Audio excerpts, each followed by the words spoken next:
હિંમતનગર શહેરના મધ્ય ભાગમાં રોજ રાત્રિના સમયે લીલા લાકડા ભરેલા ટ્રેક્ટર બેફામ રીતે દોડતા જોવા મળી રહ્યા છે. છતાં જવાબદાર તંત્ર ઘોર નિંદ્રામાં હોય તેવું લાગી રહ્યું છે.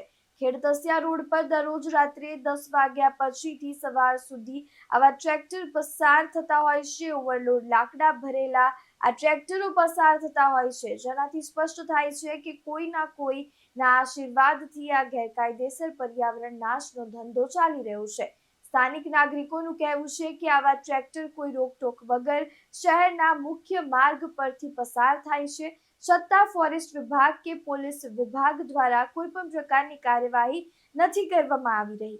જો આ લાકડાઓનું કાપણ અને પરિવહન કાયદેસર નથી, તો આ ખુલ્લેઆમ કાયદાનું ઉલ્લંઘન છે.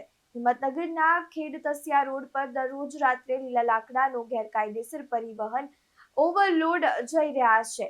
ફોરેસ્ટ વિભાગ અને પોલીસની મળતા વળીની શક્યતાઓ અંગે પણ ચર્ચાઓ જોવા મળી રહી છે.